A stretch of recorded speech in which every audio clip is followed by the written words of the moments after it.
Hey guys, it's me, Asa here, and I'm back with this game, Love, Money, and Rock and Roll. See, it's from the creators of Everlasting Summer, which was such an amazing game. And now, this game has finally released, and I'm ready. Ready to play it, motherfucker. But let's get going. Please choose a game appearance. You can change the setting anytime in the same. What's the difference? Immersive or clean? Immersive, clean. The the difference I see is this looks a little more like a VHS tape, and this looks not like it. The I think the reason it does that is because it's supposed to be in the 80s, right? But this doesn't really look like Mother Russia. I don't know. Let's take clean. I like that best. It's more clean. The 3rd of April, 1983. Let's see what's going on, bro. These falling sakura petals. Does anyone really find them beautiful? Does anyone really see a deep meaning in their whirl? Maybe this interplay of color, the purple velvet against the setting sun, does mesmerize. Back then, I must have thought the same as I watched the leaves fall. Maybe too much time has passed. I have forgotten. I have changed. Only the trees are still the same. They don't care. They came into the world before me and they will yet outlive my descendants. They don't care for the beauty of their falling petals. Their speed, direction, or angle is all the same to them. Why would they bother with such minutiae? I don't know. To them, this is nothing more than a routine change of the season. To me, though, it's a flood of memories. The tree in front of me now is exactly the same as it was that day. The day when I had to do something. The day when I was too late to do anything. It's the same. The same are the petals too, falling with perfidious indifference. They truly don't care. They don't care if one day a photographer makes an entire exhibition of their images, or if a pair of sweethearts falls even more deeply in love, enchanted by their ceaseless dance. That's how nature is. It's not how I am. Okay. Cutting hard, baby. Same as that day. A year ago. That day, the petals were falling off the tree as well. Back then, too, nature was lying down. Not dying, no, but falling asleep. To wake up again in the spring. Its fire of life rekindled. Sitting under the tree, I remember all the joy and all the sadness. You really love me? Do you really love me? Yes. Really? Yes. She turned away while the petals kept falling, getting tangled in their hair and making her look even more beautiful. You know, cherry petals really suit you. She turned around. You probably didn't want to. You probably expected something else. Elegant phrases, intelligent words, something that wasn't this. Really? Yes, of course. She smiled. I too must have expected something different. Feelings, confessions, as beautiful as those fluttering petals. But at the same time, those words were more important to me than anything else. More important than the tree, more important than the moment, more important than life itself. Because I realized that they were like a petal resting in my hand before it fell to the ground. So near, so fragile, so precious.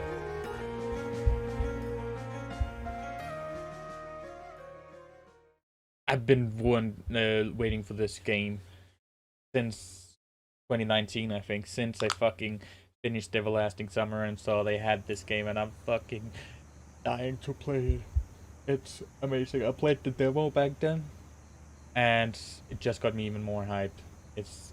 I gotta say, so I'm so glad that it's finally out and I can play it. I woke up. The fan was humming as obnoxiously as ever. Its noise must have been what woke me up. I was sick of it, of course, but it was a necessary evil. The summer heat was relentless even with the doors open. It was 3 in the morning, and the silence was sickening. Dear God, better to hear the blaring of police sirens or the shouting of tipsy neighbors or the screeching of a car tire. Anything but this obnoxious fan. I would have turned it off long ago, but then I would have certainly been cooked alive by the heat. Hell, Russian winters had nothing on Japanese summers. Oh, he's in Japan, okay. Okay, makes sense. I get it. No, okay. Yeah, I get it now. Last time it was in Soviet Russia. With effort, I got up and went to the kitchen for some water. What were Russian winters like anyway? Awful creaking came from the floorboards under my feet. The rest of the house, which consisted of 3 bedrooms, a living room, a bathroom, and some pantries, paid no attention to its sole inhabitant. Damn, it really was 3 a.m. It's 3 a.m. in the morning. I gulped the water down greedily, spilling half over myself. Next morning I had to go to school. Had to. Why exactly? Maybe I was the one who came up with these stupid duties and responsibilities, strangling myself with the necessity of socializing and waiting for the useless piece of paper that would attest to me possessing a high school education. I must have invented this world myself, as was my wont.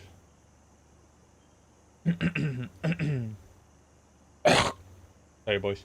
I must have made it up alongside all the other worlds that I fabricate daily for myself, for those I knew, for the whole world. These obligations were nothing but stupid conventions of that world. By stroke of bad luck, it was also the world that most people view as the real one. I poured myself another glass of water and returned to bed. The moon shone brightly, animating every speck of dust. In its mournful light, my room looked entirely different, like a portal to another world, a world that was beyond even my imagination. A silver ray fell on the table, inching towards the heap of papers.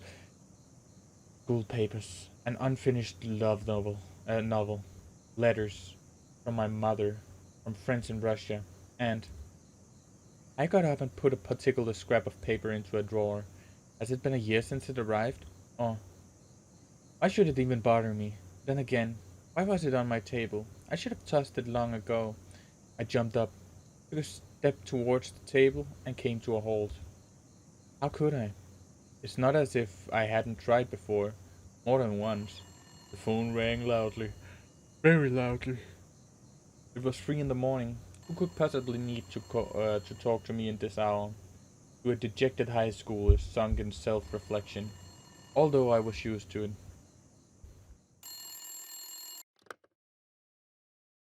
Yeah, let's answer. Hear who it is. Hello. Hi.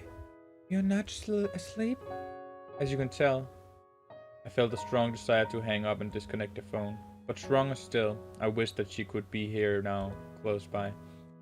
How come? How should I know? Probably because you called me. He mumbled something unintelligible.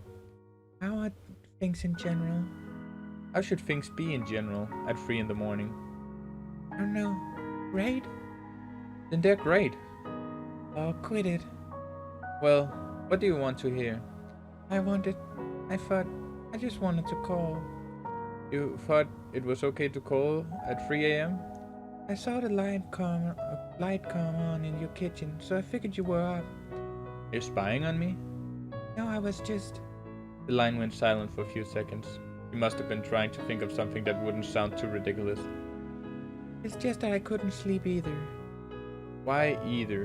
What if I had been sleeping? But you weren't. Alright, let's start from the beginning. What did you want? I wanted to know. He paused mid-sentence, as if working up the courage before continuing confidently. Are you coming to school tomorrow? What if I am? And I'll come get you in the morning. Sorry, I adjusted my microphone a little bit. Now that's just great.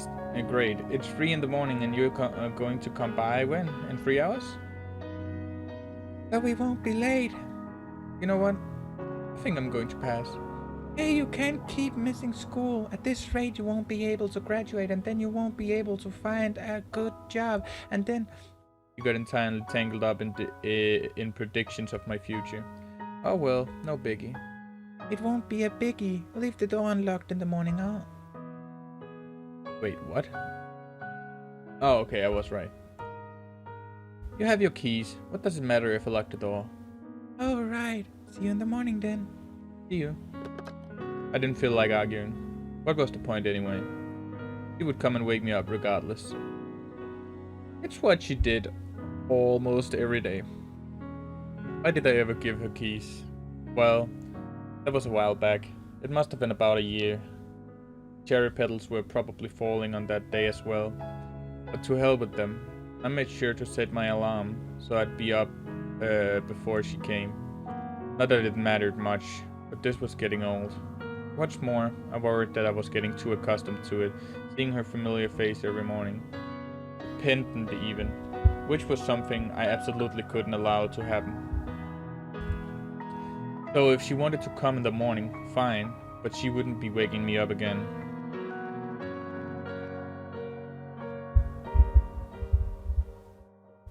Okay. So we already got a girl, huh? A little girl. The 7th of September, 1987.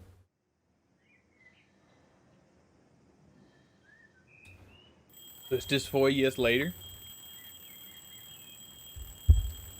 Or just some months?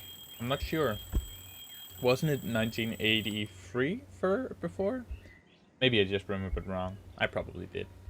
Yeah, I probably did. 100 bells chimed with 100 melodies in my head, announced in the morning. Now the doors open. Oh no. In that medley way, the cheerful chirping of the birds, the construction on a neighboring street, the boisterous shouts of a street vendors, the damn fan that hadn't quit humming for a second, and the grumpy muttering somewhere close by.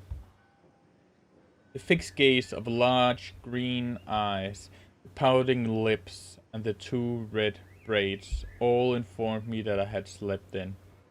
What time is it? The girl picked up the alarm clock and shoved it in my face. But it's still early, I protested. The early bird gets the worm. It's Himitsu. I feel like I've known her my whole life, or at least since my parents and I moved to Japan. Her mother is Russian, although she discovered Himitsu's father when we were still children. What? I feel like I've known, or at least since my parents and I moved to Japan. Her mother is Russian, although she divorced Himitsu's. Oh, not discovered. Okay, I was like, what? Yeah, she divorced Himitsu's father when we were still children. Sad. Okay, enough lounging around. Time to get up, wash up, eat breakfast, and go to school. This is how most of my days start. Though, after all these years, I've grown used to it. Incidentally, I forgot to introduce myself. Nikolai, a high school senior. Nico-kun. Himitsu's voice carried throughout the entire house, and it no longer felt quite so empty and lonely. I quickly showered and dressed, and then went into the kitchen. Gotta get me a cheese sandwich. This house really was too big for one person. In fact, it was probably designed for a multi-generational family. Grandparents, parents, children, grandchildren. All the empty space felt oppressive, even when my parents were still with me. Now it felt like a museum or a library. Who in their right mind would want to live in one of those, especially by themselves? Bon appetit! Same to you. An omelette and several kinds of salads graced the table. I picked up a piece of cucumber with my chopsticks and lazily rolled it around the plate. Are you hungry? I am, but I can't live off of grass like a rabbit. Himitsu frowned. So, instant ramen is better in your books? I don't know about better, but it's certainly tastier. Hey! She puffed her cheeks comically, which made her look like a cute hamster. A hamster? I'm not sure about that. Nah, I'm not sure about that now. I put real work into it, you know. Okay, I could say nothing to counter that, so I concentrated on chewing. What are you planning to do after school today? I don't know. Kirske wanted to go to the movies, I think. Did you have another idea? She set her chopsticks aside and looked at me intently, as if about to say something important. Maybe? She laughed, trying to hide her embarrassment. Never mind. It's not important. Himitsu is in love with me. I've known this for a long time, but have done nothing about it. At some point, I grew so used to it that I couldn't tell anymore whether she loves me as a brother or a man. To be perfectly honest, I didn't care one way or another. If you want to go somewhere, I can reschedule the movie. It can do without. It can do without. Hey, should I? Sorry, I just had to sneeze. Her face gleamed with an earnest smile. Well, actually, I wanted to check out this one store near the station. It's just opened. The girls at the school won't stop talking. Oh, wait. It's not me. Well, actually, I wanted to check out this store. One store near the station. It's just opened. The girls at the school won't stop talking about it. Someone else in my shoes might have considered this a date, but I simply enjoy spending time with Himitsu. She seemed content with our agreement too. You haven't finished your breakfast. Nor did I plan to. I might still have to eat more grass for lunch. Why don't you ever make porched a dumpling or something? Porched. Porched isn't a breakfast, and besides, I've made it before. Himitsu pouted. He had made it before, true, but not the same way I remember from my childhood. I wasn't about to tell her that. It's one thing not to know how to do something, you can always learn. It's quite another to both know and do, yet fail to meet expectations. When that's the case, there's a good chance that you'll never learn. You're right, sorry, your borscht is very good. Borscht, yeah, borscht. I repeated. Mitsu glared at me. Anyone else in her place would have long since emptied this bowl of imaginary borscht over my head. So what's this store you were talking about? They sell clothes. He kept staring at me. Dresses, sweaters, skirts, clothing, women's clothing. Do you think maybe you should go with one of your girlfriends then? I'm not saying no, it's just might be a bit awkward. Why? I don't know, it's just the way things are here, and you know how I'm not always great with the local customs. I was telling the truth. Anyone else would have long since gotten used to the Japanese way of life, the Japanese traditions and cultural norms. Or at least to the ways of the local high schools. No one is going to think anything. It's not like we're... Himitsu was now completely flustered, which was making her upset. I couldn't tell if she was more upset with me or with herself. Sometimes when I talked to Himitsu, and not only her, I would hit a dead end. I no longer knew what was expected of me, while the other person couldn't understand why I didn't get it. In the end, the entire meaning of the conversation would end up buried under an avalanche of misunderstanding which snowballed with every new remark. And I know that feeling way too bad. I do it all the time too. Damn. I love these games because they're like... The main characters are always very relatable in how awkward he is. Awkward? I don't know if that's the right word. How much? Yeah, I don't care anymore. At such times, it was better to agree or to remain silent. Alright, it's fine. No one's going to think anything. Why would they? Exactly. She looks happy now. Look at this. Where are you pointing? You're pointing this way? You want me to go out? Oh, no, I can't. Himitsu said triumphantly and went to watch the dishes. What was this kind of weather early in the fall? Cold in Russian... Grandma's summer. Grandma's summer? In Japan, at any rate, it was still very hot at the beginning of September. Himitsu walked alongside me, smiling. I occasionally glanced over at her, trying to figure out what was on her mind. Not that I was particularly interested, more likely I was just trying to distract myself from my own thoughts. The image of the falling cherry petals kept surfacing in my mind, dragging up painful memories. As for Himitsu, he never broached the subject. Was she keen to avoid reopening the wound, or was she just showing tact? Hey, Earth to Nikokun, do you copy? Huh? What? I had clearly been daydreaming. We're almost there and you're still sleeping. Himitsu knit her brow. As always, her displeasure looked more comical than intimidating. I'm not sleeping. I'm solving the world's problem in my head. Oh yeah. Oh yeah, what sorts of problem? He laughed. The political sort. Not even geopolitical. Who else would solve them if not yours truly? Your grades are a little underwhelming for a future politician. That's not important. There've been plenty of great people who didn't get the best grades in school. Take Einstein, for instance. I see. Himitsu smirked.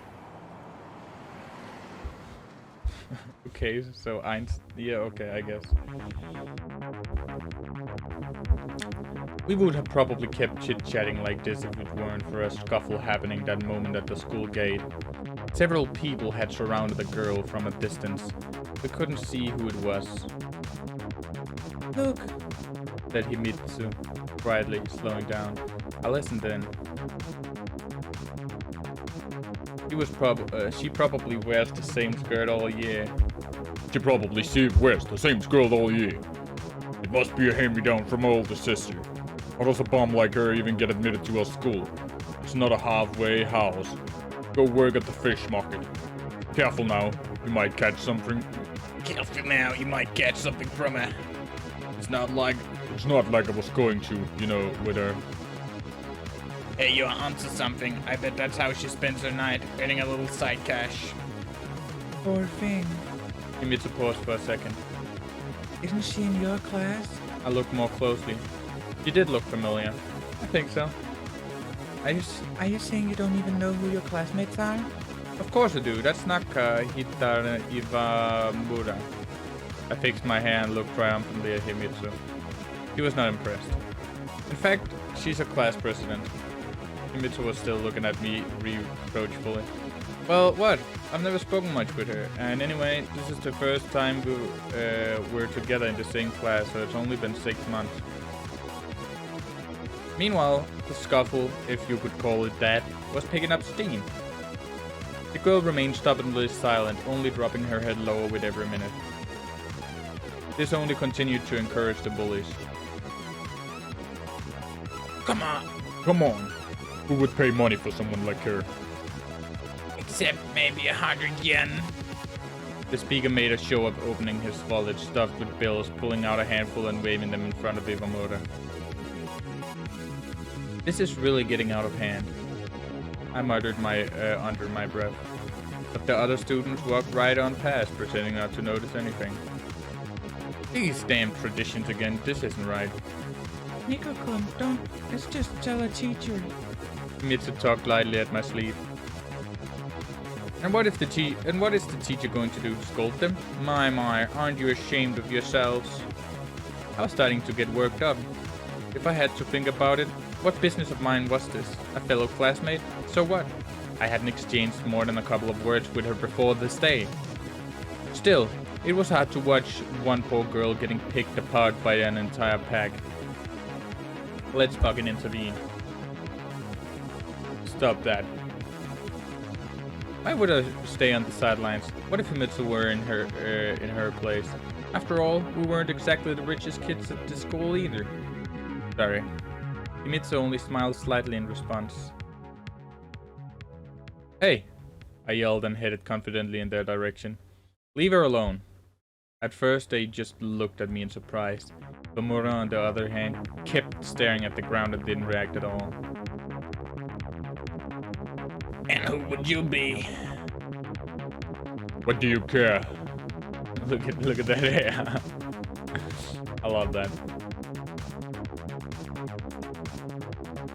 Keep walking. That tone was challenging, but that only boosted my confidence. 4 against 1? Don't you think that's a bit unfair? You want some too? Is that it? 2 guys from the group stepped forward, cracking their knuckles for emphasis. Seems like they could do more than just trash talk. What's the hero gonna do again? One of them smirked. Yeah, what? To tell the truth, I didn't know either. I've been compelled to stand up for Imamura by some kind of inflamed sense of justice. No more. Because here you weren't supposed to act this way, and there you were supposed to help your neighbor. But real life isn't manga or anime. In real life, I had no superpowers. You're about to find out. I got up close to one of them and froze. And what now? The guy staggered back, clearly rattled. Who do you think you are? The same instant, the second guy rushed up to me, clearly intending to shove me in the chest. My reflexes kicked in before I could think. But get fucked, bro. Out swung my arm. Crack came the sound of the assailant's jaw. The world around me seemed to freeze. Ivamura and the other girls, and even the guy who I just punched, all stared seemingly transfixed with surprise. But this only lasted an instant. Do you have an idea who my father is? One of the girls shouted. Don't yell! Let's just go! He's some sort of psycho! Another girl tried to calm her friend down. The second guy helped his fallen friend up from the ground. This isn't over. We'll remember you. With these words, they quickly headed away from the school. I'll get fucking jumped on my way home, aren't I? Probably. Himitsu rushed over to me in the same instant. Nico-kun, are you alright? Yes, of course, I replied calmly while examining my slightly swollen fist. Surprisingly, I wasn't shaken with adrenaline as might have been expected. Everything must have happened too suddenly. Ivamura-senpai. In all the commotion, I had forgotten all about the chief cause of her what? Kerfuffle. Okay. She stood silently, peering sullenly at us from under her eyebrows. Are you alright? Fighting is prohibited on the school grounds, She said quietly. What? A dumb smile spread across my face. I looked over at Himitsu. He looked just as confused as I was. I'm saying that there was no need to get into a fight. In case you haven't noticed, I was kind of defending you. They would have left in the end. Ivamura went silent for a second. Then looked up at me. Her eyes flashed, but just as quickly, her indifferent demeanor returned. They always do. Regardless, you could at least say thank you. It's just common courtesy. I was even more upset now than a minute earlier. And not only here, but in the whole wide world. Ivamura's only response was to raise her chin, snort, and quickly make her way towards the school gate. That's just unreal. I told you not to get involved. Himitsu said quietly. But you did act like a real hero. Some hero, right? Where have you seen heroes like this? In movies, the heroes get thanked for saving someone. But you didn't do it for the sake of gratitude, do you? Himitsu kept smiling, which made me flustered. Well, we'll see what sort of gratitude teachers give me. I crumpled. Come on, let's go. Another routine school day had now begun.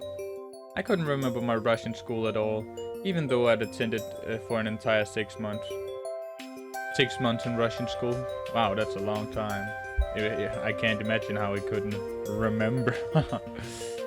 But for some reason it seemed to me that the schools were more or less the same everywhere in the world. As were people. Really, how many ways could there be to get stuff into a kid's noggin? I guess there's a lot.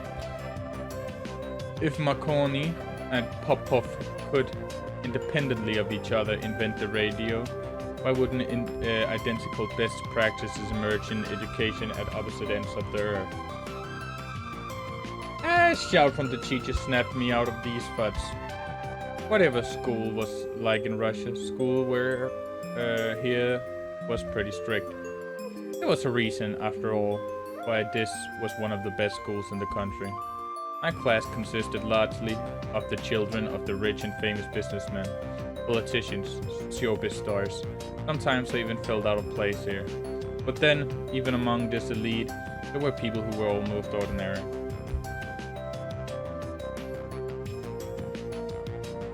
Okay, so he's in an elite school.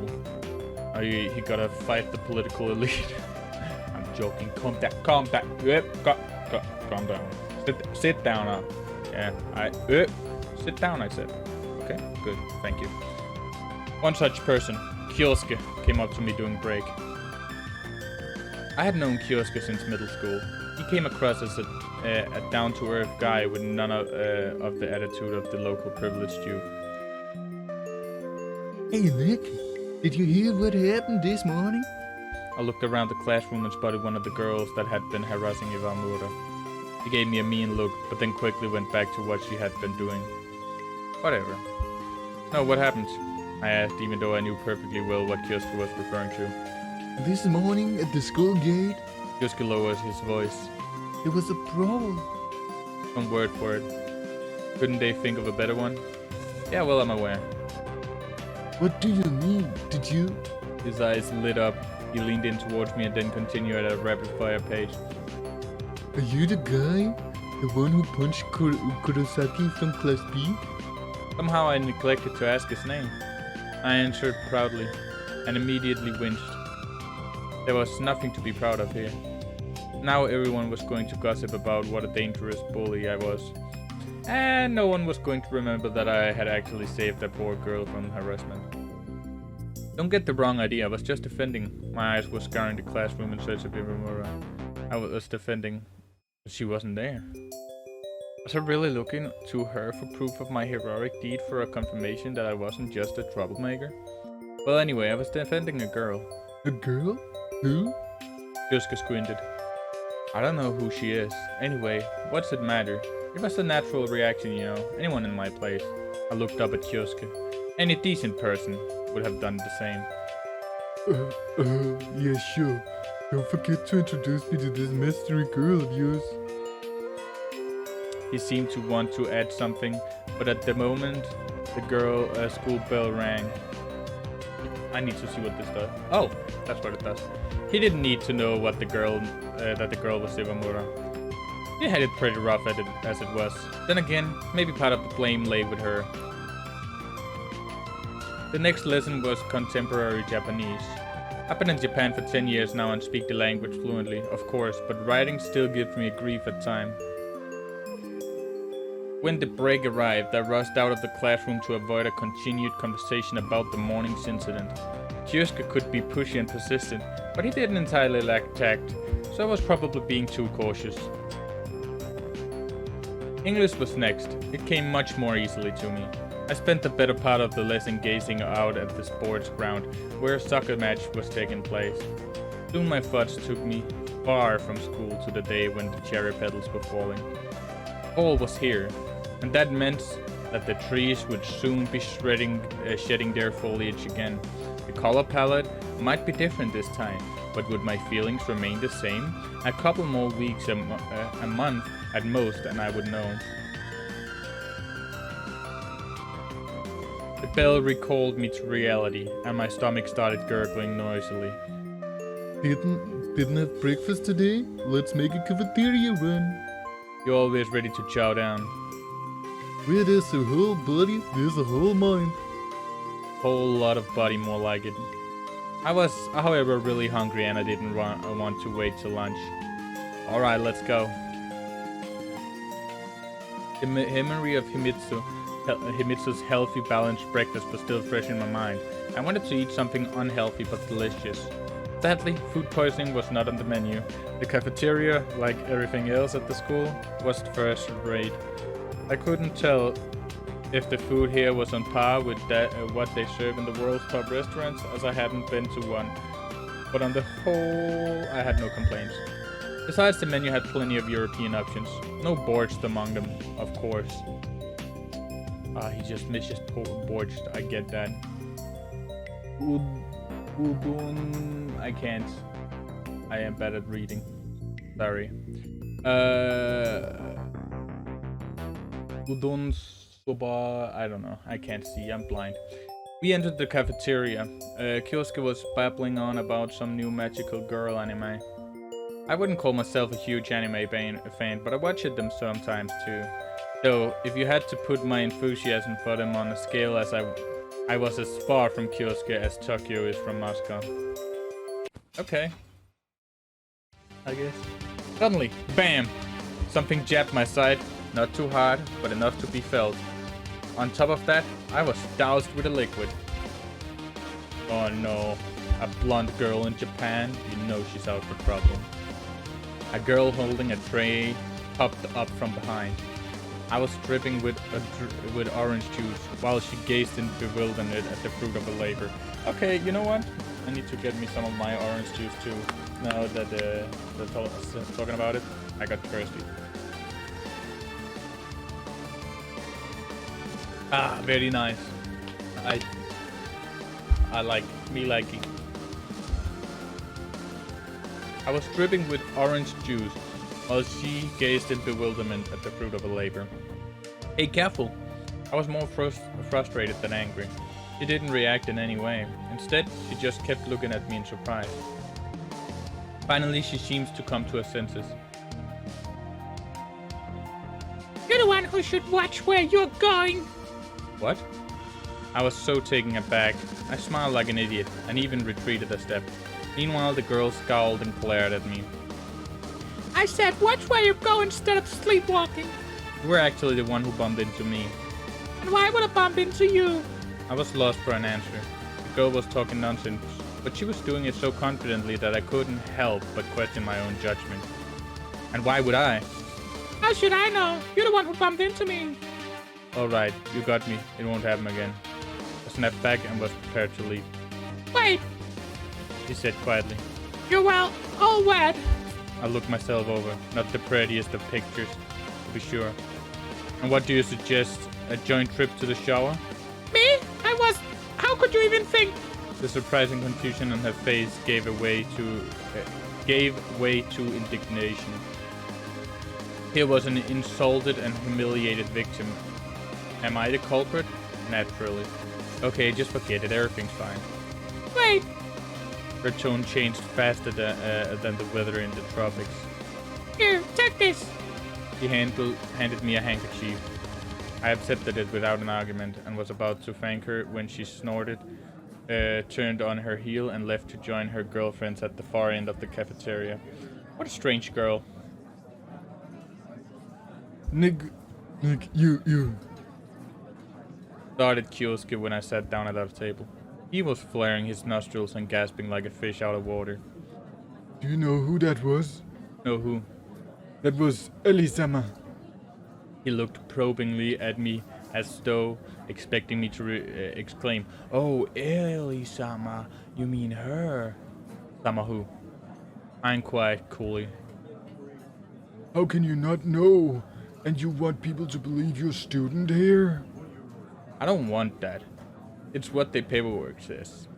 If only you... If only you paid more attention to what goes on around you. Alright, enough suspense already, just tell me. He was clearly chomping at the bit.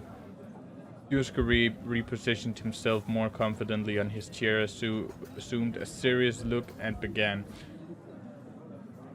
Sorry. Elisama, she's like the school's queen. She has perfect grades. She's great at sports. She won awards at the national... No, not even. The international level. Not the interplanetary? What a relief. Anyone would consider it an honor to be acquainted with her. to have her spill a drink on you. Is that what you mean? Yusuke ignored me, then carried on. I'd give up my entire manga collection to have her start a conversation with me. Your entire collection? Okay, half. I squinted. Fine, a third.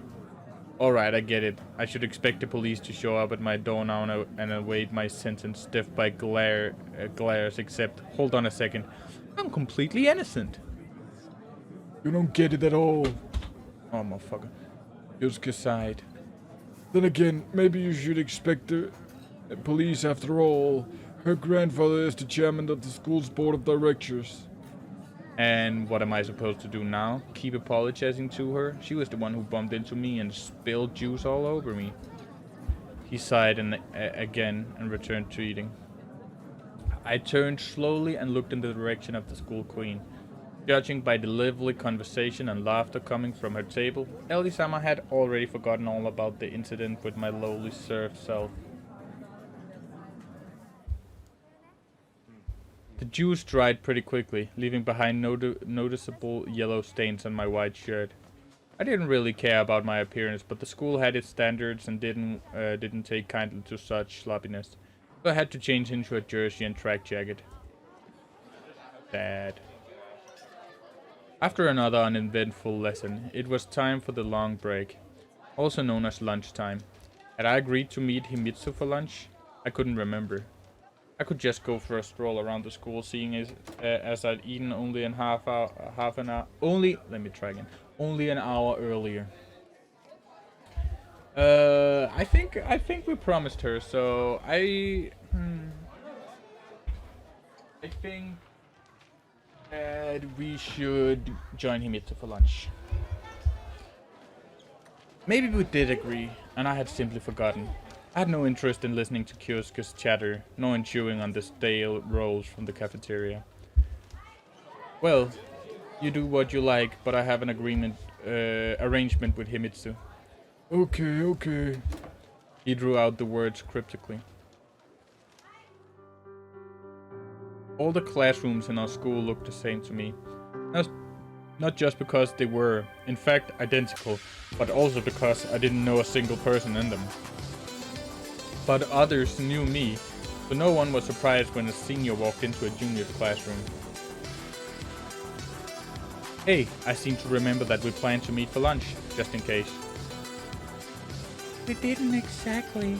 Mitsu seemed slightly caught off guard initially, but she quickly continued with a smile. But I guess we did, shall we? We walked outside and sat down on a schoolyard bench. Ooh, look at that. She made us lunch. Oh, I hope it's good. Some fucking meatballs. Danish meatballs. Fuck the Swedish ones. Hahaha. Himitsu took out 2 bento boxes. Oh, bagadella. That's what it's called. And said with a straight face. Choose. But they're the same. No, they aren't. See, one is wrapped in blue and the other in red. I was sure that the difference ended there. Alright, then give me the blue one. Himitsu made me lunch every day, although for whatever reason she shied from admitting it. She just always happened to have an extra bento on her, as if by accident. The way a guy would end up with an extra show ticket for a girl he liked. Here. Not really though. She would often tell me in advance that she was bringing a bento.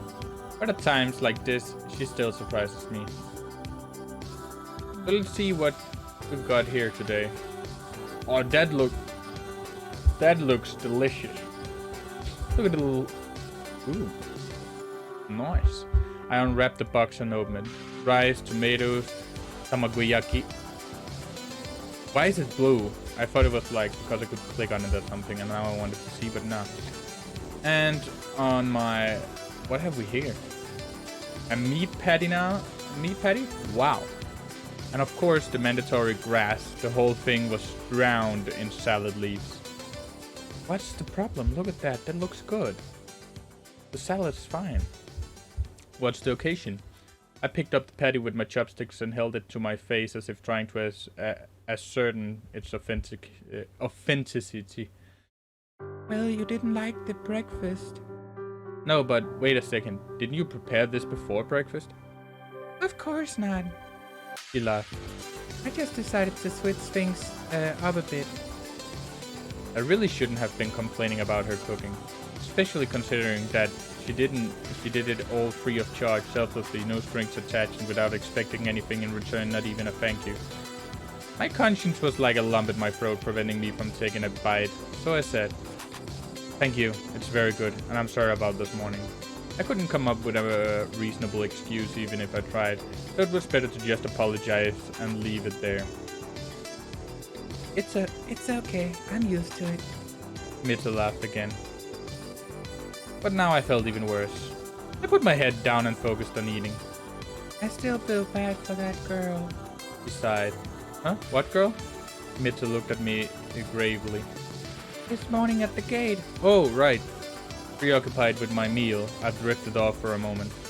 Have you talked to her since? No, I didn't really have anything to talk about. I noticed the reproach in Himitsu's eyes and continued. I mean, seriously, was I supposed to walk up to her and say, "I'm very sorry about what happened to you, and how about showing some thanks for the miraculous rescue?" Don't be like that. She's having a tough time. You know, somehow I didn't pick up on that. She's just hiding her feelings because it's a habit for her at this point. Mitsu grew sad. That's fine, I wasn't asking for flowers or medals or commemorative flags. A simple thank you would have been enough. How hard is that? For you it might be easy. So am I in the wrong? I don't know. Finally, Himitsu smiled. Anyway, I'm glad you helped her. Yet at the time you were saying that we shouldn't get involved. I smirked. I did, but I've changed my mind. Why? Because what you did was the right thing. Somehow Himitsu reminded me of a Soviet pioneer scout. Oh! Everlasting Summer? Much? I think so. The comparison made me burst out in laughter. I choked and rice went flying everywhere. Now look at what you've done. She took out a handkerchief and wiped off the grains of rice stuck to my face. Wait, stop, what are people going to think? I was generally much more relaxed about this kind of thing than the Japanese. But dudding on me in public like that was perhaps crossing the line. I wondered why I didn't embarrass her. What should they think? Oh, she learned from me. What a smart one. Mitsu seemed genuinely perplexed. Nothing at all. I looked around in exaggerated fashion to show we weren't alone. Don't worry about it. She smiled and started packing away the now empty boxes. Sometimes I just didn't get her. I got back to the classroom just a couple minutes before the bell. Yusuke was sitting at my desk talking to another classmate. Hey there, Romeo. How was lunch? It was fine, I replied concisely, but for some reason still looked away. The school day was coming to a close. Worn-out students had started counting off the minutes, but there was still one more class to go. Himitsu stopped in during the break to remind me that we had agreed to go shopping after school. At first I had trouble figuring out what she was even talking about. The teacher was trying unsuccessfully to call the class to attention, but most students were ignoring him. I mean, a lot of the students at this school were generally invested in their education and keen to learn, but a good half only sat through the lessons for the sake of their prestigious diploma. Why worry about trivialities, like grades or tension? Even your whole life is planned out for you decades in advance. Settle down! The teacher kept repeating. Regrettably, he could not yell at them. Alright, if you don't calm down, you're not going to find out but we have a new girl joining us today. Instantly, the classroom plunged into silence, broken only by a few whispers. A new student? The middle of a year? Is she cute, I wonder? I wasn't particularly excited. I was used to their constant gossiping, and I couldn't care less if the class gained another student since I didn't know the existing ones very well to begin with. Come in! A subdued murmur rippled through the classroom, but I felt too lazy to even lift my head. But then I felt a strong shove in the back. Hey! I turned around and looked at Kyosuke. He sat there, mouth ajar. Who could the new kid be that even though these privileged children would rag like this? I faced the blackboard. The classroom was a whirlwind of scarlet cherry petals. Does anyone really find them beautiful? But how? Why?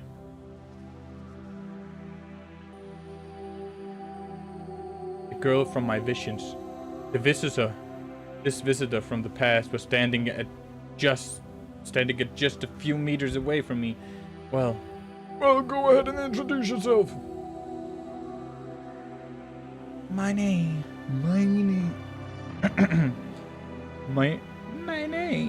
is Catherine Winters. Actually, I know a few people here already. He quickly surveyed the classroom without pausing on anyone in particular. I look forward to studying with you. He deliberately distorted the standard Japanese greeting. Catherine Winters. So official. He had always been just Katja to me. She was the one with who I had watched the petals fall. Then she moved away. She just left and never really gave a reason. She left me alone, breaking my heart and shattering my dreams. I should have been mad. Should have hated her even, but I couldn't. Ah, how disgustingly tried and hackneyed it all was. Like, I'd been trapped inside a second-rate shoujo manga. Now, she just needed glittering sparkles around her face and some wispy clouds in the background. I would wait for it. It was nothing I wasn't used to.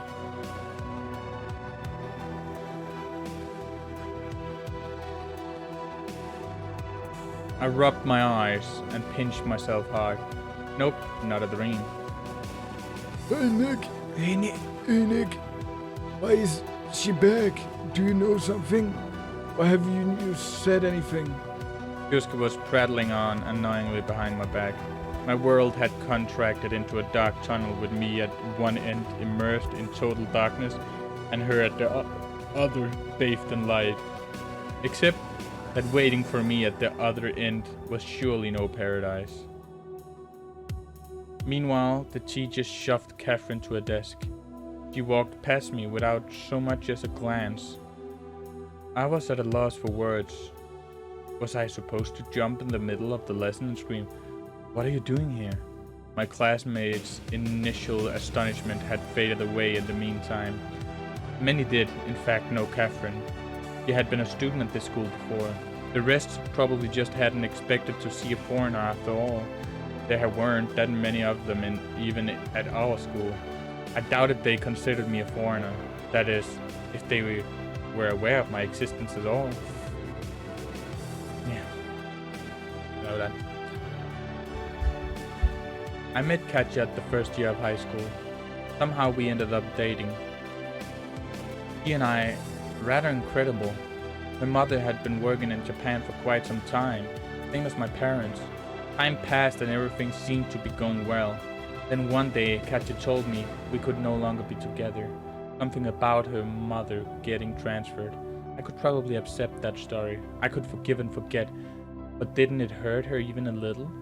What was I, just a co-worker? Someone you simply cut ties with when you transferred to another office? Why? We should have had an official farewell party. I would have stocked up on gifts.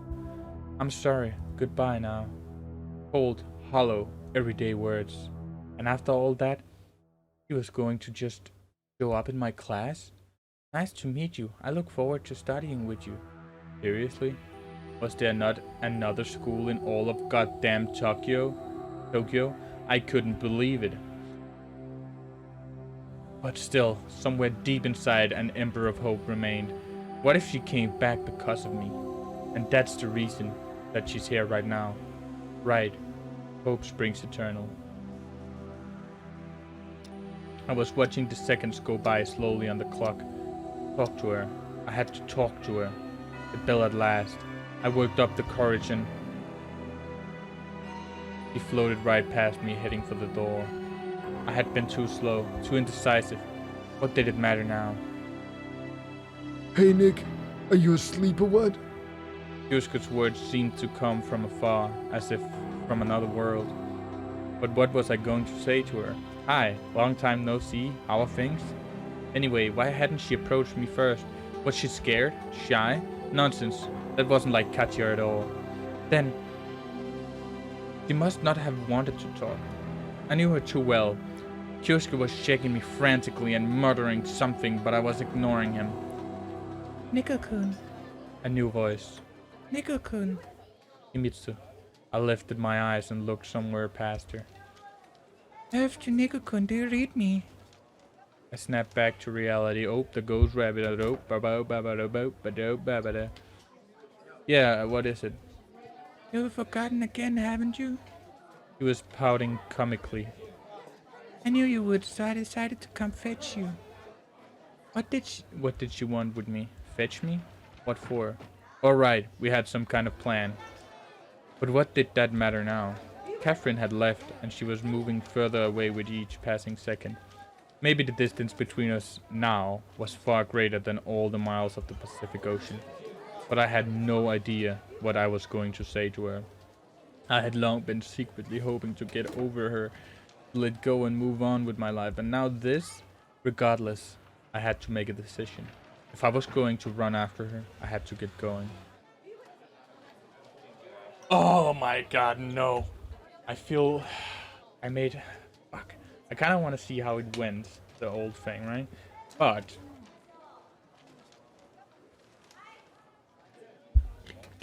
I feel bad for Himitsu. The feelings never get returned. And I also had a plan with her, so yeah, I'll go with Himitsu. How much longer was I going to let this continue? A surgeon has to excise the rotting flesh to prevent disease from spreading to the rest of the body. Since we were classmates now, I'm bound to find out eventually why she had come back. Of course I remember, I said confidently, stood up, took Himitsu by the hand and headed for the door. Wait, what about? I turned and gave Kyosuke a glare so furious that he shut up immediately. Anger, resentment, longing, all these emotions intermingled within me. I walked down the hallway, oblivious to the world around me. I stopped only when we reached the lockers. I looked around the schoolyard. What if she was still there? Nico-kun. Mitsu ventured timidly. What? I snapped back. The reality. Oh, there goes rabbit out. Oh, she's all mad, buddy. Go get up that is he. Turned around and realized I was still holding her hand. Sorry. I let go. Something happened? Don't say it didn't. I can see something's wrong. Kyosuke looked agitated too. Kyosuke? I sniggered. The only thing likely to agitate him is some unrealistically shaped anime girl. The look in Himitsu's large eyes didn't change. I meant that he was telling me about another anime again. You know, the one about magical girls. They show it at 6. You must have seen it. Why was I lying to her? Why was I lying now? I knew I couldn't hide Catherine forever. Sooner or later, Himitsu was going to run into her at school. Or worse yet, Catherine would show up at her house. They didn't know each other after all. They did know each other after all. Anyway, it's nothing. Let's go to your store. Where did you say it was again? By the station? Himitsu wasn't going to pry. It wasn't in her nature. I feel bad for Himitsu now. Guess what? So the teacher asked Gray-kun today, when did man first land on the moon? And you know what he said? 2079. Can you believe it? And then doing PE. Himitsu carried on as though nothing happened. Maybe nothing did. Why she was concerned. It all wasn't too impressive from outside. Maybe it was the low prices that drew the girls in. By the standards of our school, Himitsu's family wasn't terribly wealthy, but her father worked for the government, so they weren't poor either. We went inside. I got cheese breath. Himitsu was trying on one outfit after another. How do you like it? It's fine.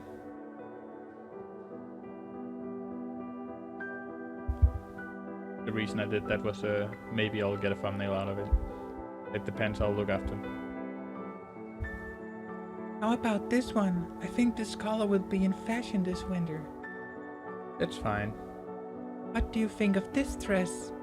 A little discontent was starting to seep into her voice. I liked the last one better. If only I knew what she tried on before. I was in no mood for a fashion show. To me, Himitsu looked good in any outfit. Why did she even need all of this stuff? Did she not have enough clothes?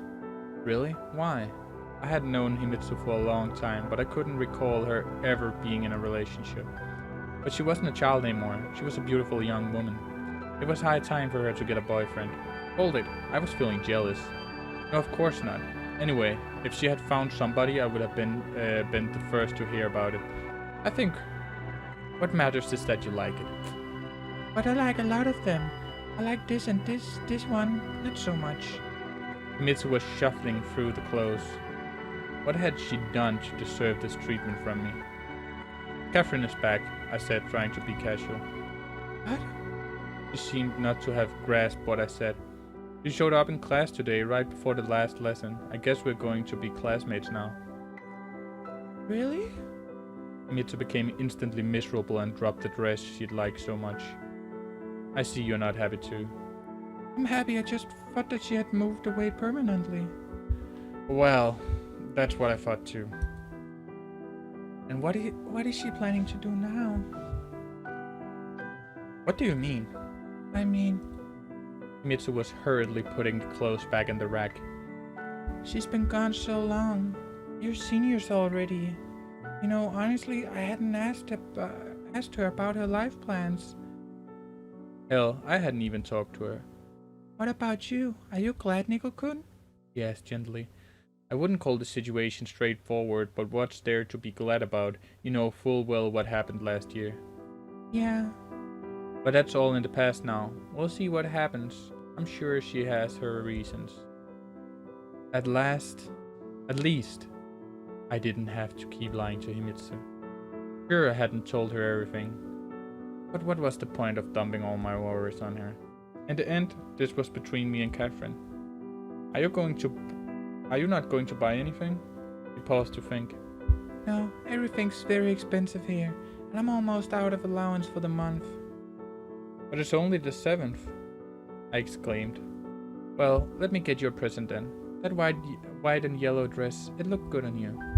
No, it didn't. Mitsu countered unexpectedly. I look fat in it. You fat? I laughed loudly, drawing annoyed looks from the store clerks and other shoppers. Is this me? Is this how I look? The Russian guy. Yeah, he's in the Adidas tracksuit. It must be. Real Slav. See, this is why I didn't want to call him, I whispered. Mitsu just smiled and said nothing back.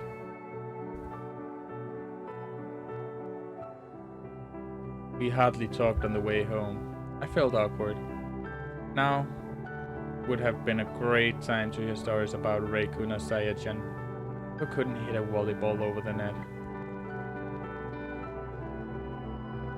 Don't feel bad about Katja. I feel fine. Come on, I can see it. Don't worry. I'll be all right. It's been long enough. The important thing is that you believe that yourself. I do. It's just all a bit unexpected. But you know how she is. She comes uninvited, leaves without saying goodbye, always self-centered. I smiled involuntarily. Himitsu noticed and grew even sadder. Thankfully, by then we'd already approached my house.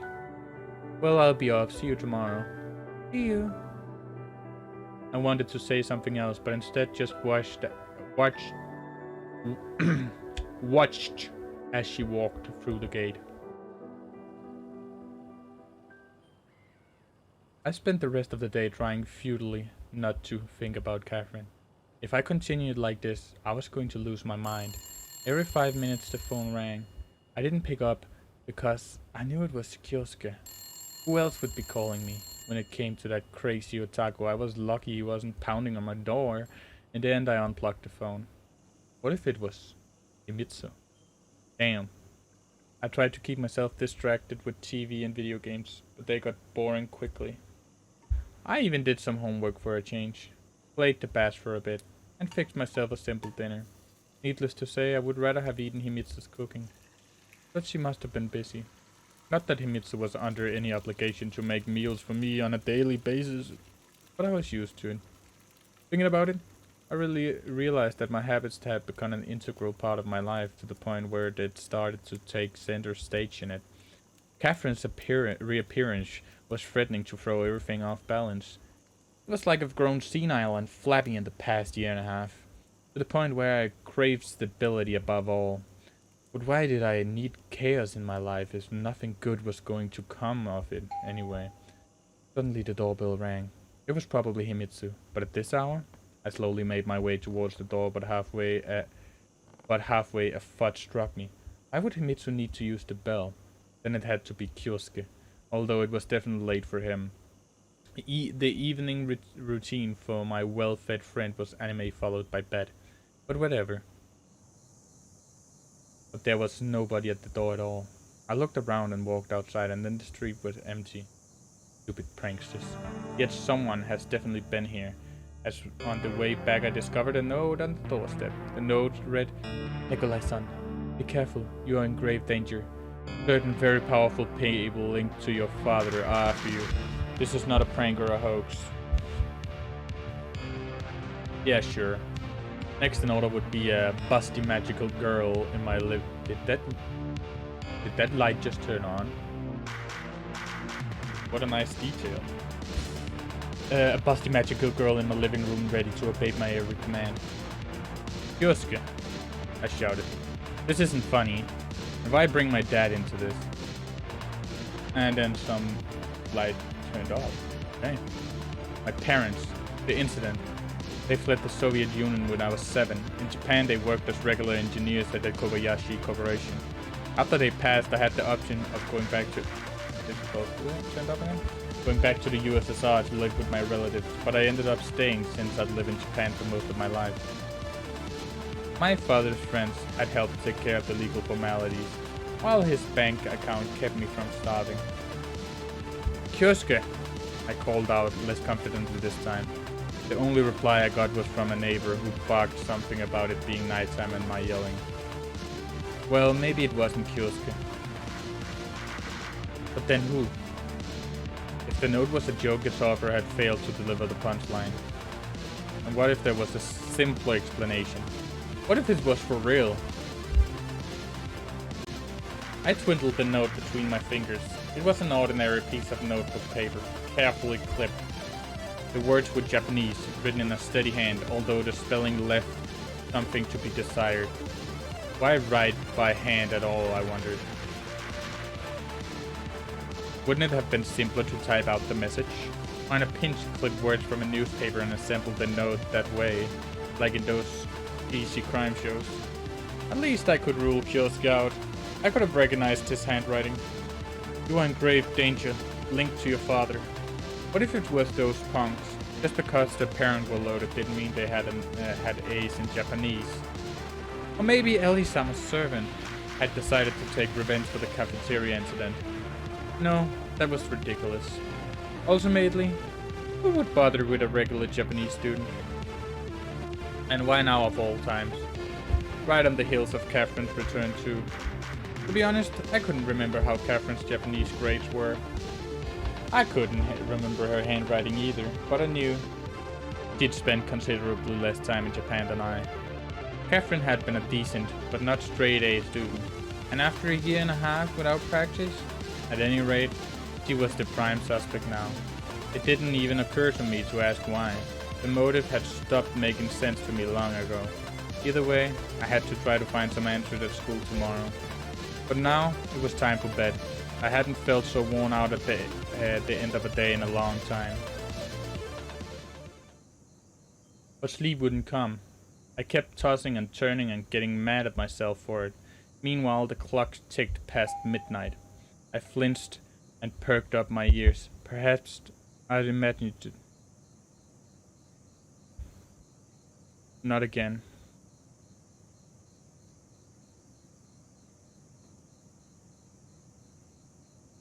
I hopped out of bed. I scanning the room for anything I could use to defend myself. The bastard wouldn't do. How about the shotgun?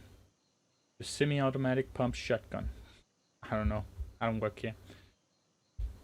I walked up to the door on stiff legs and asked in a shaky voice, "Who is it?" Nico-kun. I breathed a sigh of release and opened the door. Do you know what time it is? Sorry, but your phone was off. So, is that a reason to turn up here in the dead of night?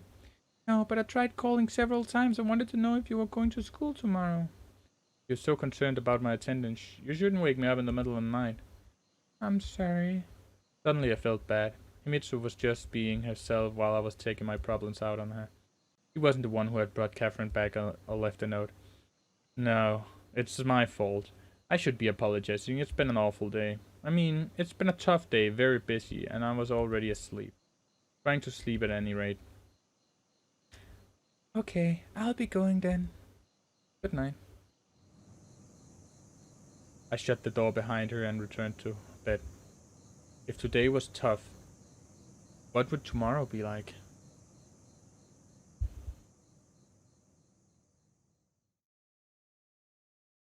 I agree. What would tomorrow be like? The 8th of September, 1987. There's only 4 years to the fall of the Soviet Union. Sad. 100 bells chimed with 100 melodies in my head announcing the morning.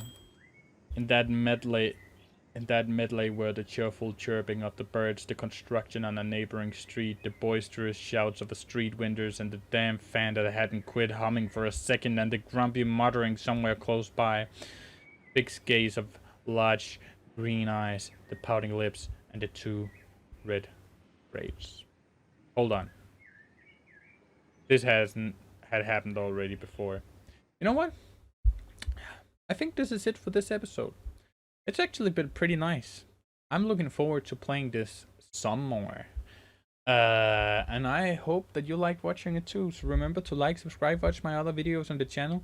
Leave a comment telling me what do you think. Who's favorite girl until now? Ellie, Himitsu, or Catherine? Until now, I'll say best girl is Himitsu. I don't know. But maybe that's just because I've had most interactions with her. We can find out later. But I will say thanks for watching this time. Remember to like, subscribe, watch my other videos on the channel. Leave a comment, as I said. And I'll see you all next time. Bye!